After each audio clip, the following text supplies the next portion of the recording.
Welcome to Your Anxious Child, 5-Minute Solutions, a podcast dedicated to providing practical advice and support for parents of anxious children. This advice is informational in nature and not a substitute for a consultation with a licensed mental health professional. And now, here's your host, Dr. Edward Plimpton. Welcome back to Your Anxious Child, 5-minute solutions and interviews with experts. Today, we are talking with Tamar Chansky, who is the founder of the Child and Adult Center for OCD and Anxiety in Philadelphia. And she is the author of several books, Freeing Your Child from Negative Thinking, Freeing Yourself from Anxiety, Freeing Your Child from Anxiety, and the one we're going to focus on today, which is newly revised, Freeing Your Child from Obsessive-Compulsive Disorder. So, Tamara, thank you so much for joining me today to talk about your your book, which has really gone the distance. It's 25 years old. Yes. Thank you so much for having me. Really appreciate it. So there a couple of reasons why I was very kind of eager to kind of have Tamar Chansky on this podcast. For one, I have relentlessly borrowed so much from her book that sometimes I get confused about whether I'm talking or whether she's talking. And I have borrowed so many of her phrases and like in my own work with children with OCD. And her book has really kind of stood the test of time over the past, 25 years. I think one of the reasons it has, and one reason, again, I'm kind of eager to kind of have her on the show, is she is somebody who recognizes and has a capacity to deal with language and the transformational kind of qualities that language can have. And in a couple of senses. One, when we're dealing with children, perhaps what's more important than kind of theory is the capacity to translate concepts into user-friendly words for our young little charges. They are, as one person once said, kind of cognitive aliens. They experience the world kind of differently. And there are very few people that really kind of get the idea about how to translate things into child-friendly language. And when you find a person like that, it's really kind of a gift and kind of precious. And Tamar Chansky is one of those people. And I'll probably sprinkle in a number of her kind of phrases, as we kind of talk. But then there's another reason why language is so important, in that it reframes the experience for all of us. It makes what may seem like an onerous and impossible task into something that is difficult. Now, her language isn't always like fancy dancy and, but it's just small efforts with language. So, she will say to a child, it's just an unfinished feeling, walk away.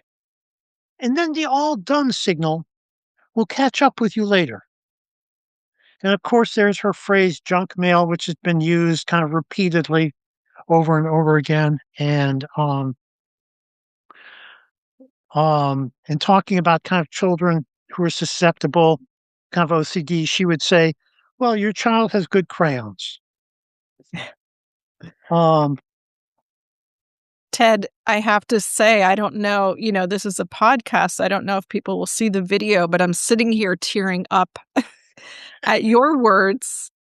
That is just really moving me because I appreciate so much meeting with you in this place of understanding what the task really is making what is what can't be. It goes back to Mr. Rogers, frankly, Mhm. right? He said something like, if something is mentionable, it's manageable. Mhm. So being able to put into words what is going on for parents, for kids, when, they just land in this place that makes no sense and is really scary.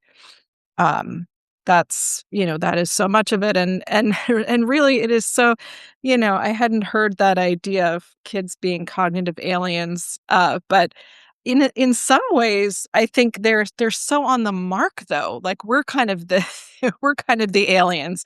They really can describe. I'll never forget, a young, I don't know, maybe like 6-year-old or something who came in who had OCD, and he was saying something like, "My stomach makes my heart hurt." And I think if you talk to an adult with OCD, they might say like, "Yeah, exactly. That feeling of dread it hurts. It hurts, it hurts my feelings. It hurts how I feel. It makes it difficult to function." So I think it's a great collaboration to work with kids, they bring so much to the table as well. So one kind of question, as a general overview question, what's happened? Your book was published 25 years ago, and um I can remember. I remember looking the other day in my computer and seeing notes on your book from 2005. What's um what's happened in the past 25 years with regard to the treatment of OCD with children? What things have kind of remained the same, and what things have changed, do you think? Yeah, that's a great question. I mean, fortunately, I think one huge thing that happened is that treatment centers kind of popped up, all over the world, I would say, certainly all over the country. And so while it is still certainly the case that, there are places where it's hard for parents to find someone who specializes in childhood OCD. It's just much more likely now. Like, it really just kinda took off, if you will, in, these last, decades, which is wonderful. And I think, you know, also the cultural conversation, if you will, just around mental health and maybe OCD, specifically, or certainly right up there with other disorders. There's just more of a kind of an understanding of what it is. And so I think that has made, like, more and more, and the internet happened and all of that. So, teenagers will go to their parents. Oh, that wasn't happening 25 years ago.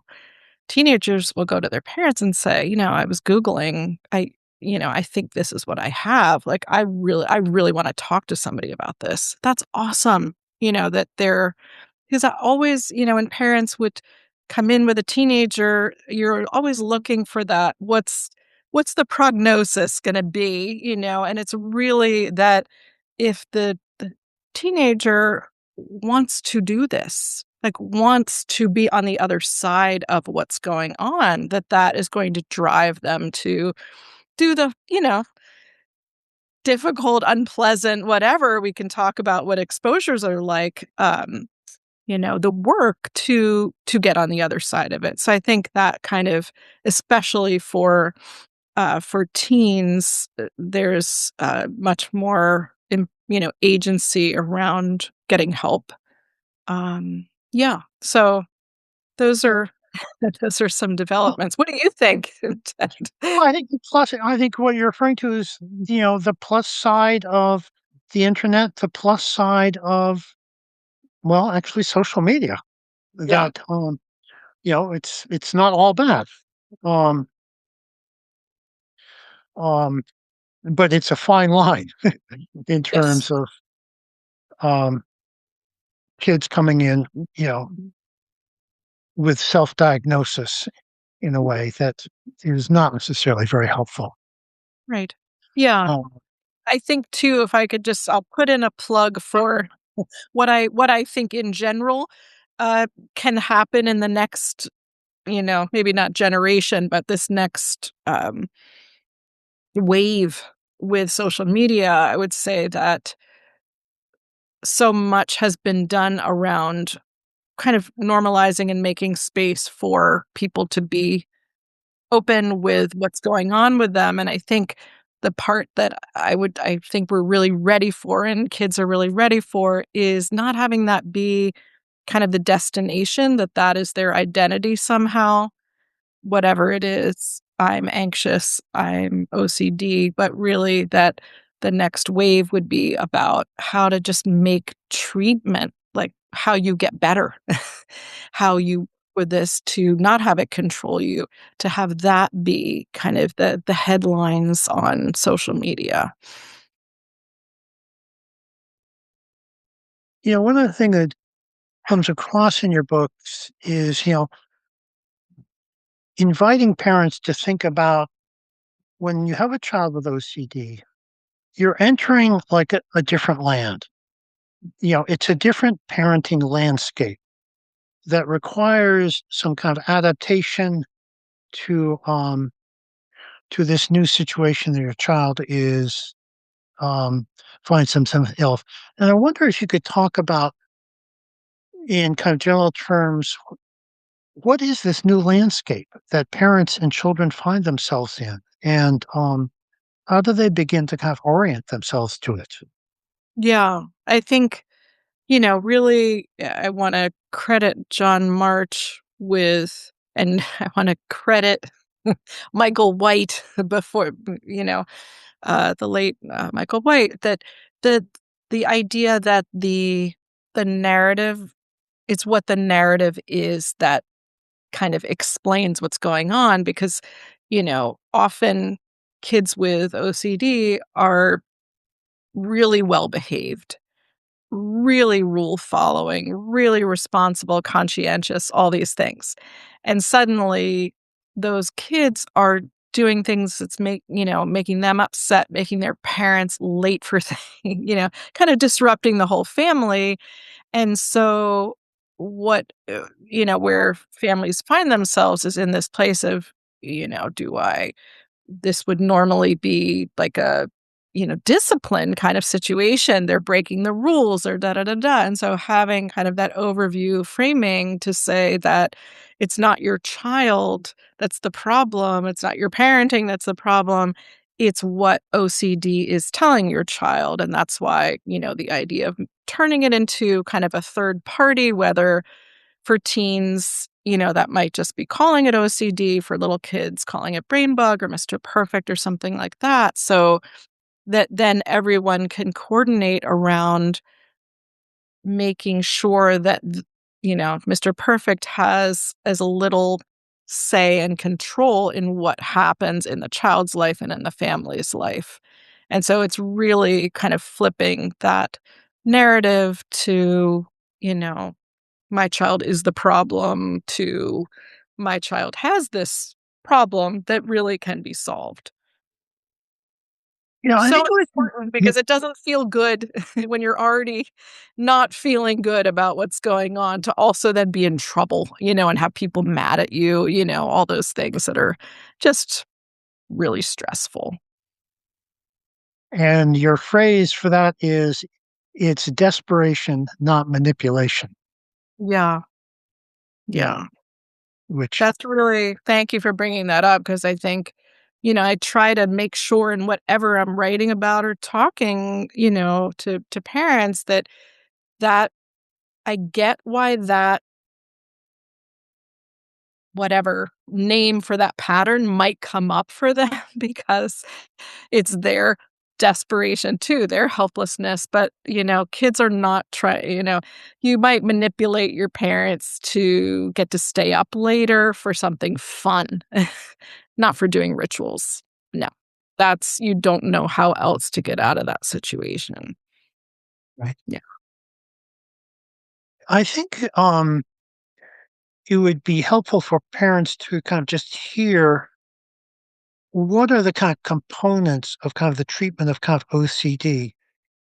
And it's one of those things that I think we all benefit from, frankly, repetition. Mhm. And I think it would really be kind of helpful to hear how you break down the kind of the treatment of kind of OCD, and for then parents to potentially have something in mind when they kind of read your book as well. Yeah, absolutely. I mean, we were talking earlier about just the power of psychoeducation and what we were just talking about, what's the narrative. So the first part of treatment really, and sometimes this is almost enough in a way, often not, but it does so much to have a workable framing of what's going on. This is a no fault disorder. It's treatable. Um, Cognitive behavior therapy is the treatment of choice. And that involves, we'll get into more detail, but basically making why by thinking differently about what's happening. It's not, that I am gonna have bad luck if I don't tap, you know, on the right side and the left side evenly, 3 times, but it is that my brain is telling me that. My brain is making a mistake, and I'm the boss, and I'm going to correct that mistake and do the brave thing of breaking the rules so that I can see that message it's like getting in a swimming pool. It's gonna feel bad at first, and you do it, and then you see that those messages and that feeling goes away, because we adjust to that because there was never kind of like it was a false alarm. So, sometimes what therapy is being very methodical. Often families are like, well, okay, great, we understand. Like, let's take care of it this week. And, it's really important to be very methodical about what is kind of the giant swimming pool and what's, a smaller one and what's a medium one. And so we have kids make a hierarchy from whatever, 1 to 10, of ranking how stressful different situations are for them so that they could then choose something that's in the middle and start there. And a lot of therapy is finding creative ways to meet in that place where you can make the situation approachable enough that the child is willing to do it, to challenge those patterns and be successful. And do that in the session and then coach the parents, if it's a young child, about how to practice that at home because repetition is really important. And so, as you continue to practice those new ways of, you know, taking silverware out or, tying your shoes or Yeah. whatever it might be, that becomes then with practice kind of the new normal is kind of the old way. What I like to say to kids is if you last year it, how did you do that thing when OCD wasn't talking to you about it? Okay, what would be some steps to get to that place where you can last year it? What would it look like?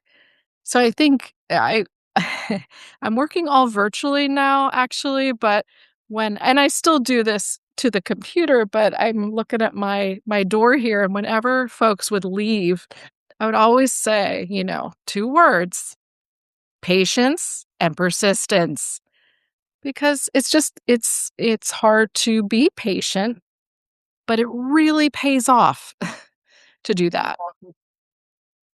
Well, one of your phrases for parents with regard to this is that the child should be kind of leading this, and we're going to do it one fear at a time, Yeah. um, which I think is so important for us parents to kind of remember because in our impatience with this, in our desperation, we want to fix the problem, and jumping in and problem solving in a certain way can absolutely backfire. Yes. In so many ways. So, we wanna honor the fact that parents would very much feel that way, right? That their feeling of impatience or just desire to kind of whisk their child out of this, or make life simpler again or livable, they may even feel totally understandable.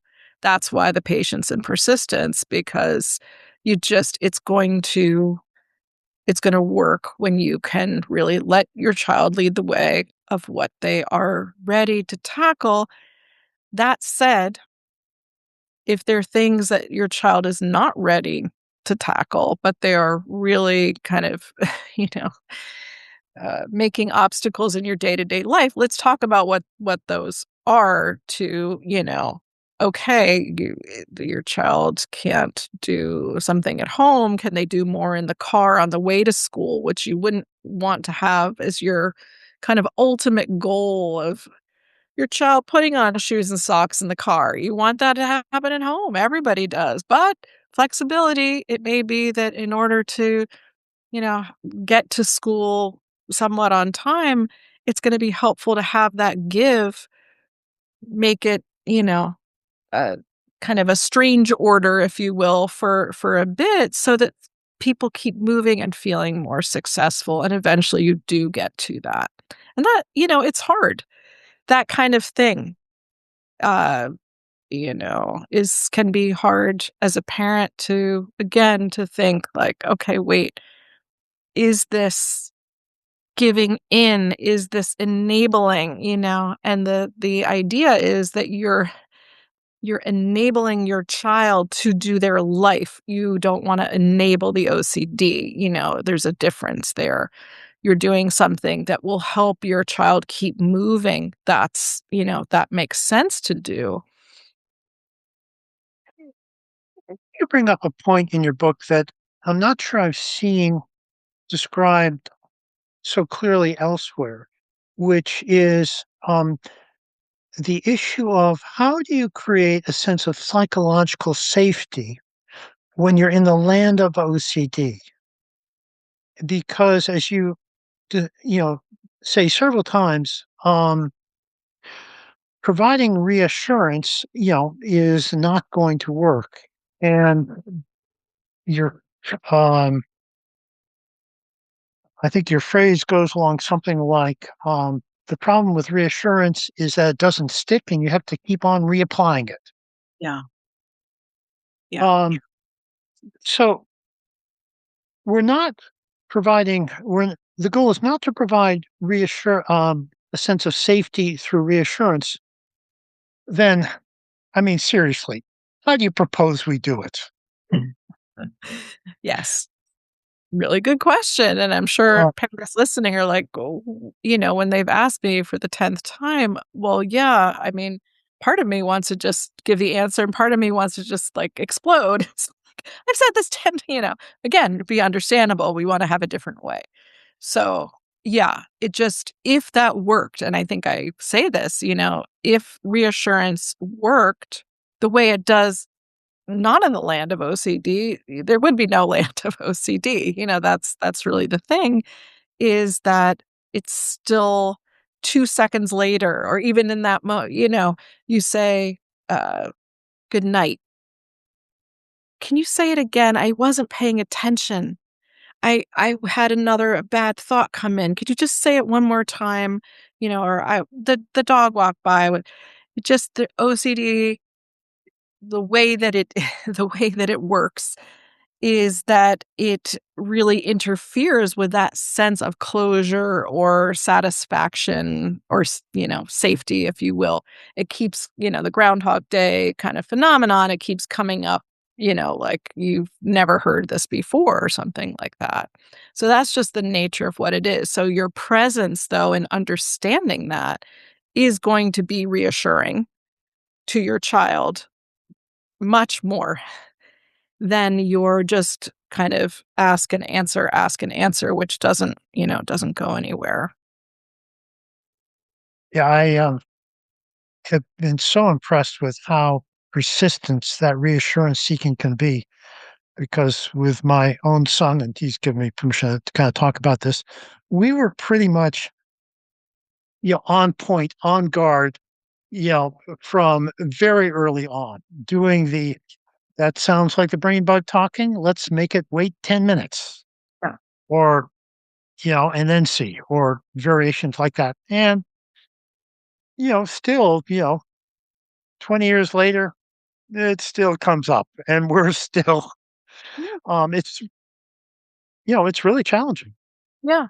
I think if you absolutely really challenging, but I think if you can explain why that's happening and that it's not wrong, Mm. that that again is can be reassuring as well if you said, whatever that, brain bug is really persistent or nothing, nothing's good enough.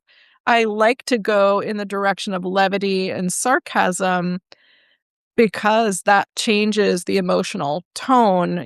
When you are scared, that is very we are wired to pay all attention to that. When you can, outside the moment talk about, kind of poking fun at the brain bug to say, brain bug's not listening. It's not your child. Like, brain bug is clean your ears, brain bug. I don't think you heard it. Do you want to say it again or should I? You just change that whole dynamic of what's happening, that your child is it's reassuring to see that you would be playful with them around this. They're kind of the good guy and the smart one too, because they're in on the joke too. Brain bug is the one that is not, understanding. And with teenagers, they have their own version of that. It's like, yeah, that, thank you. That question, the 10th time was the charm. You're absolutely right. That, we just really don't know if the door's shut. Something like that. So again, they're having a sense of agency, that they know what's going on. Even if it's difficult, they're not kind of at the mercy of OCD's version of what is happening. You're Michael White, who you referred to earlier, famously said, anxiety is allergic to humor. Oh, wow. I never heard that. That's Yeah, it's wonderful. it's That got explains everything. it's got its allergies too, and it's allergic to Yes. humor. Oh, that is a gem. Um, Yes. Right, because you cannot be 2 places at once. Reciprocal inhibition is the fancy word for this. If you're in a fear mode and then you're, like, you could be having a tense conversation with your spouse or whatever, whatever, and somebody sneezes or, drops something, and it just, like, breaks, it's sort of that comic relief, and suddenly you're not in the place that you were before. um, so we're trying to, if I'm understanding your perspective correctly, we're trying to kind of empathize with the feeling, but it's same, that it's a scary thought, but not provide kind of reassurance. Yes. That which, boy, that's a sneaky one because even the absence of response can be interpreted as reassurance. Well, they Mhm. didn't say anything bad was going to happen, so I guess it's okay. They can be awfully sneaky. Right. And look, we have to practice what we preach, that there's no such thing as perfect. Hmm. So even if sometimes it is like that, the kids are sort of reading between the lines and, analyzing your behavior to see what's what, that it's very, look, when something is serious, parents are serious about it. Hmm. That's just what we do. It's like, you did not I heard a parent the other day, their child was crossing the street, and they were like, "It would have been better if you'd done it before you stepped out, but good that you did it." It's just there's a certain tone. We have to help our kids stay safe, for a long time, right? So when parents are not meeting that same seriousness. And again, you never are joking at your child's expense or, a mismatch that way. But we convey so much of what is important or not by how we respond. And if we're seeing this as a time when we can play some or suggesting that our kids do that, we would never do that with something serious. That Yeah. even if it's, 82% of the time that, that's enough and our kids sort of get it and they don't ask again, like that, you're really shifting what this interaction is about. That's really powerful. So parents, and pass the microphone. It is a shared job because everything that you do, just like everything we do as parents, why do we tell our kids to brush their teeth? Eventually we want them to know how to, it's all about their internalizing the things that matter. So eventually, kids are going to internalize that sense that because you handed them the microphone sometimes, that they can boss back or they can downgrade the authority. They can say this is junk mail, even though it sounds like real mail. Mm. That's what they're going to take with them because you want them to be independent with this. And so, yeah.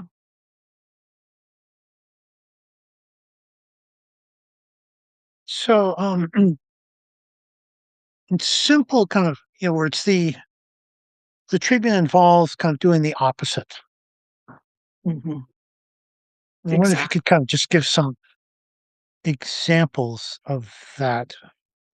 Um, Yeah. I mean, just any kind of opposite. So if a simple example would be, if you feel like you need to, and this is one, talk about language. I am a stickler about this. you know, Kids will say, and when I touch my right shoulder, I have to touch my left one. I'm like, hello, can I be your editor? Or can you do it? And they're like, I feel like I have to. And I'm like, exactly. This is so important. If you have to do something, your brain is going to stay on you until you do it. If you say what it actually is, that I feel like I have to, or my brain is sending me those signals that I have to, that makes that room for you to do the opposite, to do something different. So, yeah, when I'm demonstrating, let's say with symmetry, evening things out, I'll say, look, I'm wearing a long sleeve shirt. How about we have one arm down, one arm up, same with your socks, something like that, so that doing those practices where OCD is saying everything has to be exactly even, we're breaking the rules, we're doing the opposite to break that up, or we're doing something unevenly, or washing your hands, you have to. Now, I feel like I have to go up to my wrists washing my hands. Okay, that's a feeling. If we last year it before OCD was bothering you, what would you have done?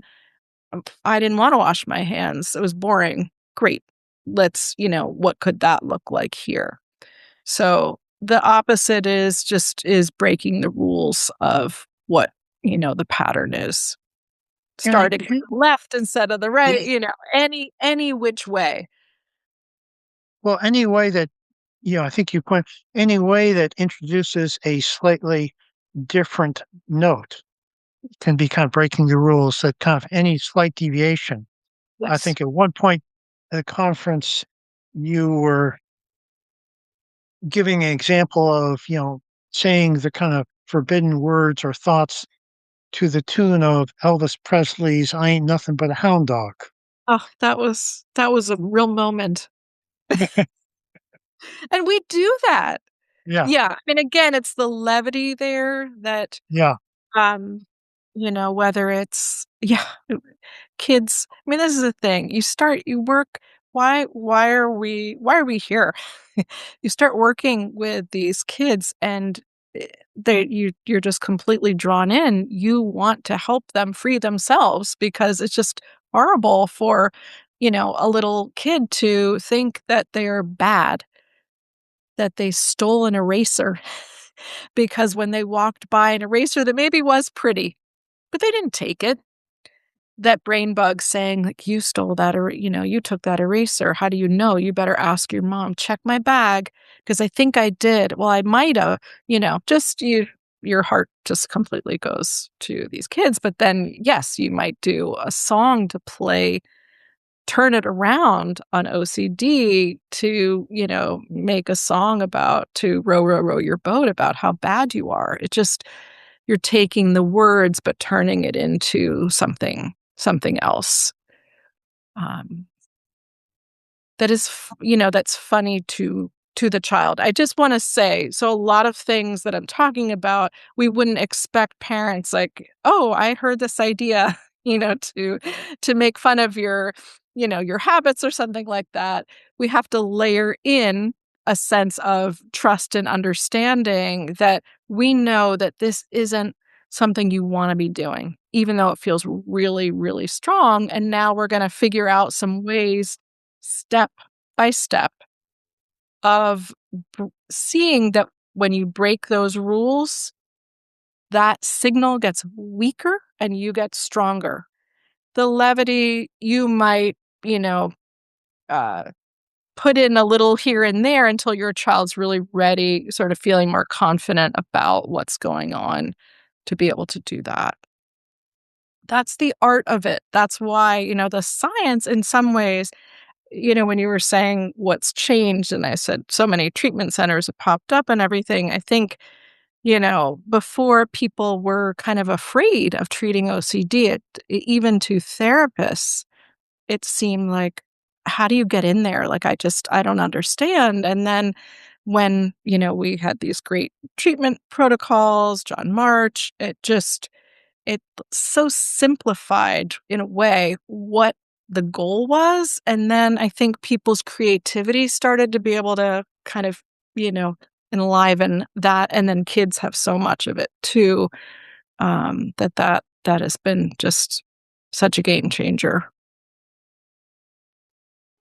There's kind of two technical points that I'd like you to kind of help kind of clarify. The first is we're personifying kind of anxiety, which is really a powerhouse of an idea and so kind of, a real workhorse in terms of the treatment of OCD. How do we engage in this? How do we boss it back, shall we say, but not engage in an argument with it? Because I think, as you've kind of pointed out in some of your writings, OCD is really good at arguing. Yeah. And we don't want to engage in that, but we want to boss it back. And how can we make sure that we're um, doing one and not the other, or just some thoughts? Yeah. It's great question. I'm not sure I'm going to be able to. Maybe you can find my answer in my answer. I'll do my best. Okay. Because it really is the same kind of, once and done kind of rule in a sense with, checking something or washing or something like that. It's sort of that with relabeling what's happening too, that if you are going back and forth in an argument, you're in the loop still. So, with little kids, I'll say, can you just shake your bossy finger at OCD? Little kids love to do that.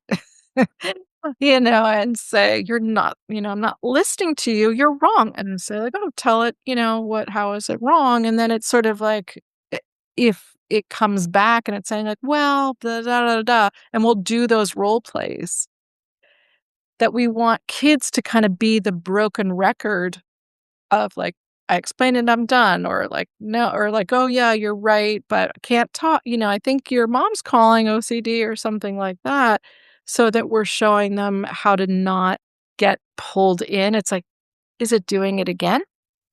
Ah, Mhm. you let it somewhere else and now it's doing, isn't it the same kind of thing? Yeah. So what are you going to say?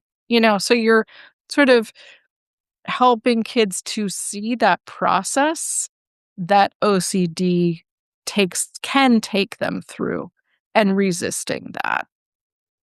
Yeah. Because I think the whole point of, like, why do we relabel? Why do we say junk mail, things like that? It's really about downgrading the authority of this. When I use the junk mail idea or, telemarketer or something, I say, do you read with a highlighter pen your, junk mail or your spam messages now? No, you recognize like that. So the arguing wouldn't make sense because what is before that is you're recognizing that that is not a worthy foe. Like, it does not make sense to engage. You wouldn't do that about your spam, You know what it is. You know that, and you put it in the trash. Mm. We need a sort of fluid balance between, you know, pushing back, bossing back, and ignoring, just like with a telemarketer. We need to be able to hang up the phone, but Yeah. we also need to not take what they're saying seriously, and we need kind of both. Yes.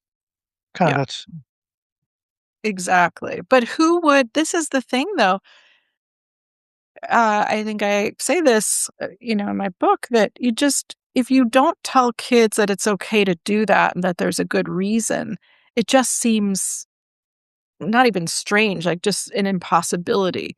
right. Kids will say like, "Well, you're calling, you're calling me, to say this, but you're telling me that it's such and such, but it is really just a thought. That's all that it is." Right. The other kind of thing I'd like your kind of help in clarifying, because OCD is a tricky little customer. Um, the difference between um, refocusing your attention versus trying to kind of distract yourself. Yes. Yes, because while you're waiting for the anxiety or the thought to kind of go away, I mean, sometimes you need to kind of just sit and let it kind of dissipate. But it can be also helpful to refocus onto something kind of as value, what you'd rather be doing. But it's sneaky because um, it can also be form of distraction, and I'd love to know how you kind of muscle through those problems. Yeah. And I just want to go back. Sorry, someone texted me and Yeah. I lost. I don't even know if I answered your question on the last one, but I just want to make one, kind of close the loop on this, that what's what is hard for kids is the idea that you can have thoughts that are not personal. And Mhm. that's why I will quote that study from the, I don't know, 1980s or something, where they had OCD. They had people just write down their thoughts, people with OCD, people without, and OCD experts tried to determine whose thoughts, were the ones of the folks who had OCD. And, often kids are like with it and they'll say like, they couldn't tell the difference. And I say, exactly, because everybody has just, you know, random thoughts, inappropriate thoughts. They don't define us. They just like, you can just let them go by. So, yes, did that thought happen in your brain? Absolutely. Is it personal? Like that's part of you? No. And that's just even for adults, that's a really important part of the psychoeducation, is to know that you can have a thought go through. I say like intrusive thoughts just barge in. They're not like knocking on the door and say, do you want to think about this? It's more just like there they are. So just to have that be clear, that just because there is a thought there, you don't have to claim it. It can be in your stream of consciousness. Yeah, I have some great, my husband does all the artwork, and there's just some great, great pictures in there, like the boot in the fridge. If you see a boot in your refrigerator, you don't think like, okay, fried boot for dinner. You think like, what's that doing there? And that's what you want to do with your thoughts. But so I wanted to close the loop on that one.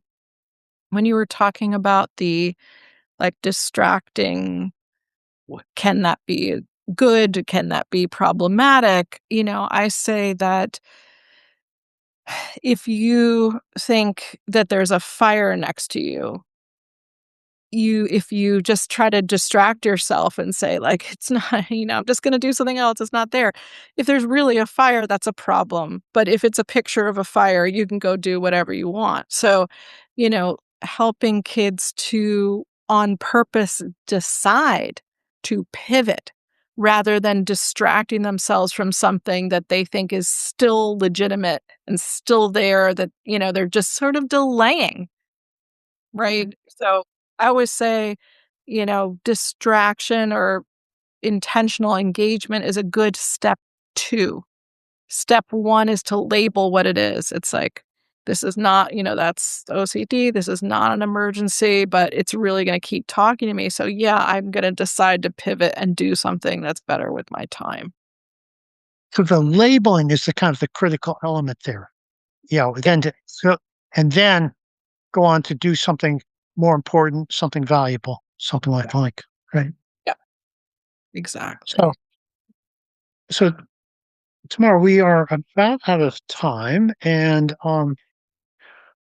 I would like to kind of thank you for giving us, well, I think it's more a sampling of kind of some of your thinking, and I'm hoping it kind of gives our listeners kind of an entree point to looking at all of your books, actually. And where can they access some of your other material? Yeah, yeah. And I just want to say, Ted, it's just such a pleasure to talk with you. Well, You're a word person too. it's So that's always fun. right. That is always great. Yeah. So I just want to say, yeah, the 25th anniversary edition of Freeing Your Child from OCD, I changed just about every page of this book. I I showed this as my visual aid. This was the original, Uh, and these wow. are Post-it notes and they don't even begin to reflect how I went through it. I had an incredible editor who let me do what I felt needed to be done. I'm very grateful to her. So please look for the updated and revised edition of Freeing Your Child from OCD. And on my website, I have blog posts about so many different kinds of anxiety and anxiety situations. And that's just my name, tamarchansky.com. And there's a good search feature. You can just, put in vomit phobia or negative thinking or OCD, tics. I have blog posts about a lot of topics, and feel free to let me know if there's something, that you'd like to see that's not there. Great. Well, thank you so much. Thank you. It's really been a pleasure. Thank you for listening to Your Anxious Child. Please leave us a rating and review in iTunes to help us get the word out. If you'd like to learn more and find additional resources, visit us at edwardplimpton.com.